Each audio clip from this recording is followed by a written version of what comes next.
Hi, everybody. I'm Brittany Lewis with Forbes Breaking News. Joining me now is my Forbes colleague, money and politics reporter Kyle Mullins. Kyle, thanks so much for joining me. Always great to be here, Brittany. Thanks for having me.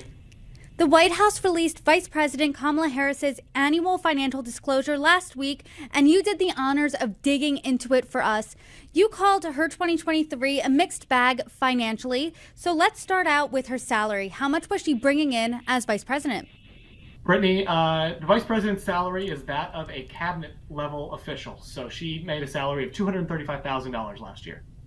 So now let's talk about some of the good things. Did she receive any gifts this year as vice president?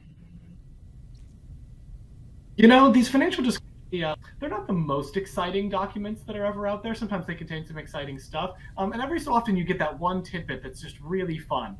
Vice President Harris did have one of those in her gift section this year. She reported concert tickets as a gift from Beyonce to a Beyonce concert. And she reported those were worth $1,655.92. So I'm sure she had a good time at the concert. That's an interesting gift, and that differs from President Biden's disclosure because he did not report any gifts. She's also written a few books from 2009 to 2019. So can you talk to us about those and if she collected any royalties in 2023 from those? Yep, absolutely. So like many politicians, Kamala Harris leans on books as a means of increasing that income. The government salary doesn't always cover all the expenses that these folks want to partake in.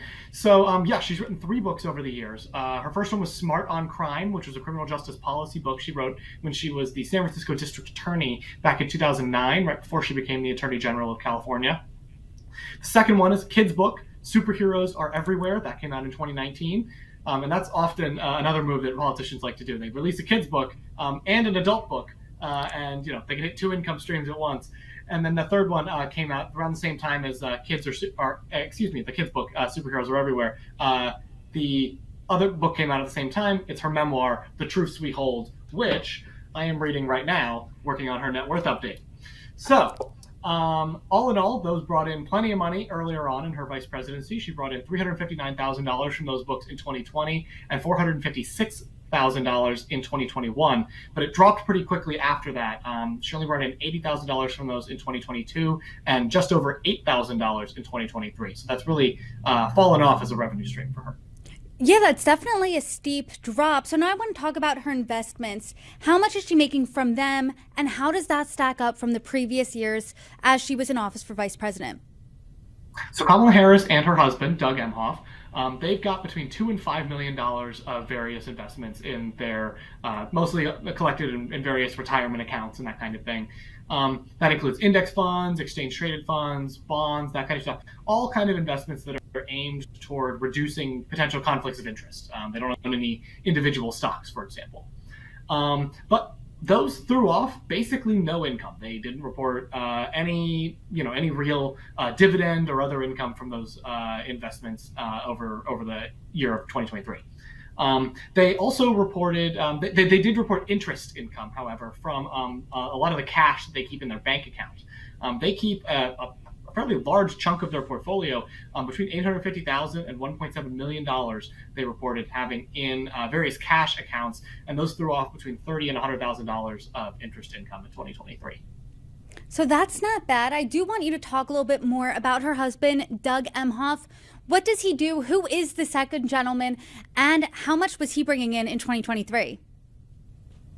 So Doug Emhoff is, before his wife became vice president, Doug was an entertainment lawyer, and he was bringing in a lot of money as an entertainment lawyer, upwards of $1 million a year, according to some tax returns that were released in the late 2010s.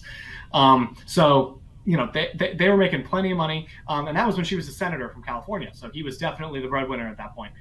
Since then, however, she's ascended to the vice presidency, first in line for the presidency.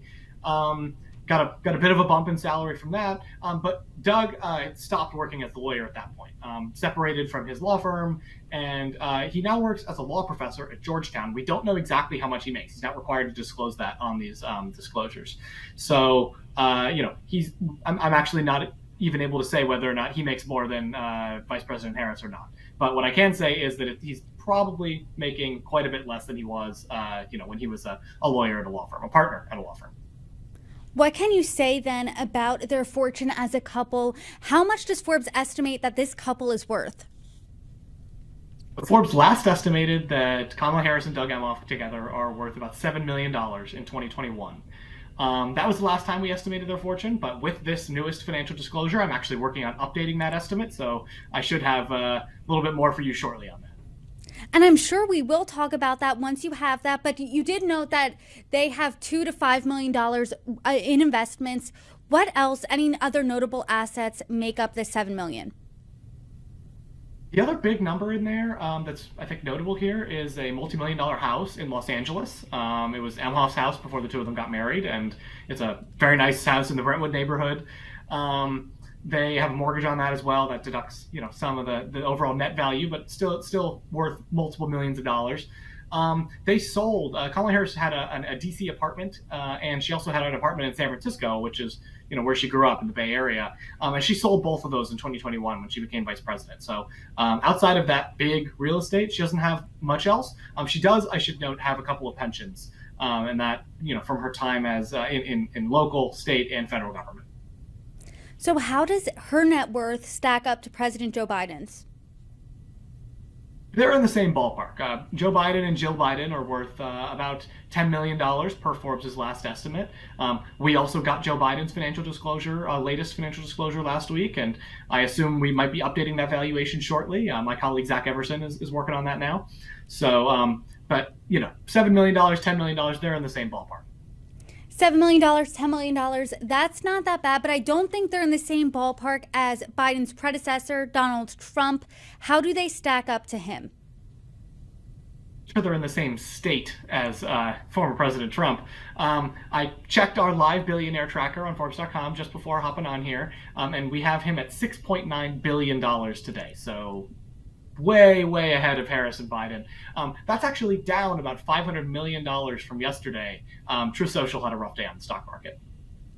Well, Kyle Mullins, per usual, thank you so much for your reporting. I look forward to our next conversation.